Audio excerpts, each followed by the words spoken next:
When I look at Africa, many questions come to mind. Many times I ask myself, what would happen if Mwalimu were to rise up and see what is happening? Many times I ask myself, what would happen if Kwame Nkrumah and Patrice Emery Lumumba were to rise up and see what is happening? Because what they would be confronted with is an Africa where the Democratic Republic of Congo is unsettled. There is a war going on there, but it is not on the front pages of our newspapers, because we don't even control our newspapers and the media. As I speak to you, the Central African Republic is at war, but we talk of it only mutedly. As I speak to you now, in South Sudan, the youngest nation in Africa, the Nuer have risen against the Dinka. As I speak to you now, Eritrea is unsettled. As I speak to you now, there is an ease in Egypt as there is an ease in Libya. In Niger, it is no better. In Senegal, in the Casamance, is no better. In Somalia, is no better. Africa is at war with herself. This is what they would be confronted with. They would be confronted with an Africa which statisticians and romantic economists say is growing, but which in truth is stagnated. That is the Africa that they would be confronted with.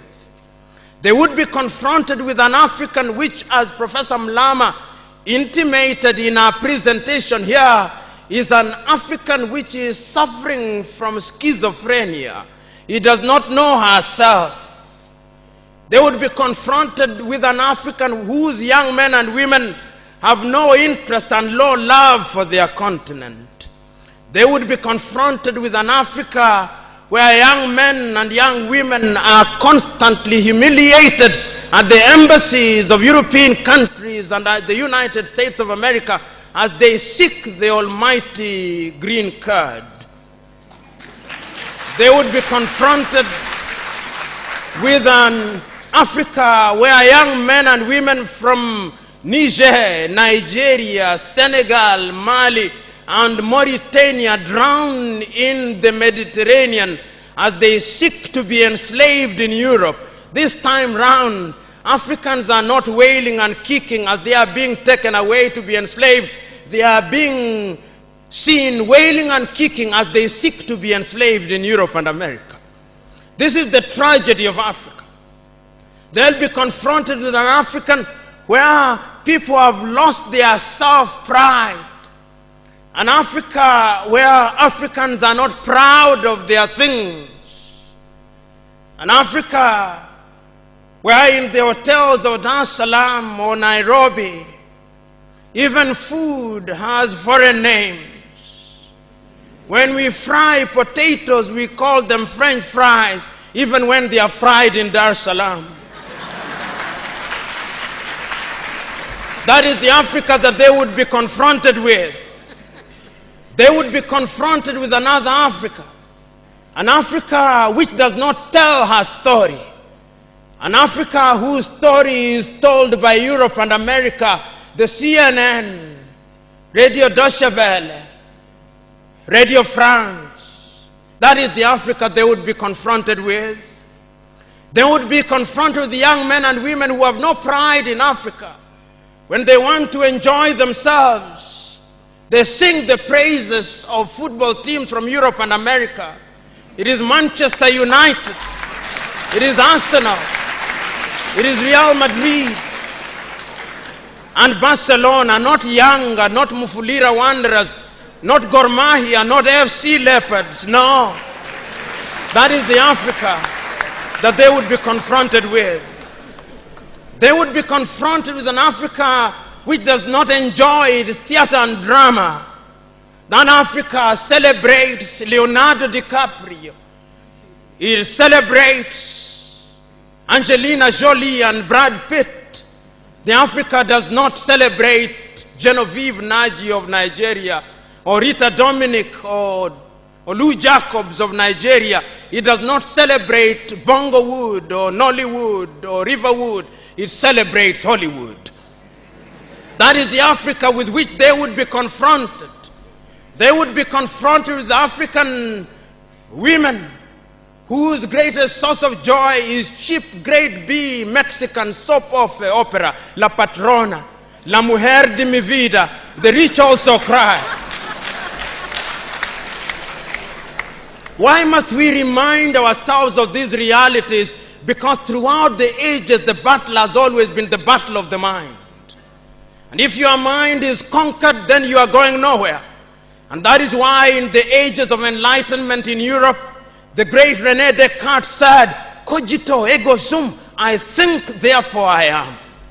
And therefore, if Africans are to begin to make a contribution in their affairs, Africans must begin to think. But the question is, are we thinking? We have universities in their numbers. Tanzania has universities including Dar es Salaam. Nairobi has universities, as indeed Kampala, as indeed South Africa, Johannesburg. We have all these universities. We have engineers. But our roads are not being made by Tanzanian civil engineers. It is the Chinese who are present in this assembly who are making our roads.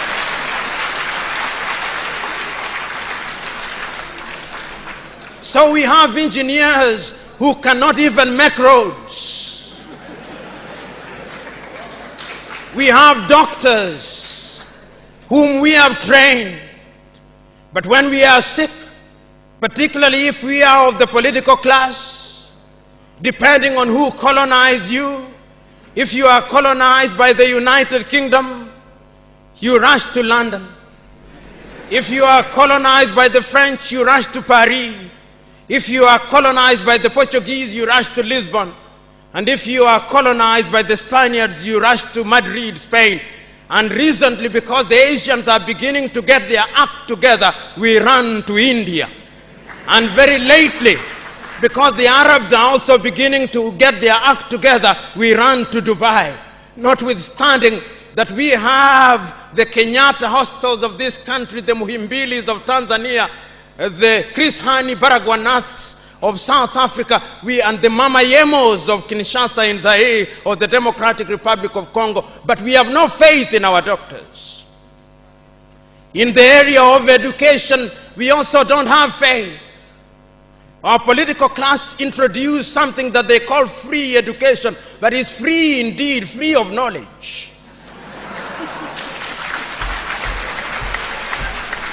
Because they are so suspicious of those institutions that the typical African politician would not dare take their children to those schools. Their children will be educated in the British system, in the American system, so that when they graduate, they go to the United Kingdom, to the United States. Not that there is anything wrong with those institutions, but the agenda is wrong because our leaders long lost the script and ought to be described for who they are, our misleaders. But we are co-authors of our own misfortune. Whenever we are given an opportunity to elect our leaders, we are given a blank check. And if you permit me a little latitude, and if you give me a blank check, and you allow me to analogize, and you say that I'm given the blank check to buy a Mercedes Benz, what we do is that when we are called upon, having been so empowered, we buy what one calls a tuk-tuk from India and expect it to behave like a Mercedes Benz. How does that happen? Because what we do is to elect thieves. We elect hyenas to take care of goats, and when the goats are consumed, we wonder why.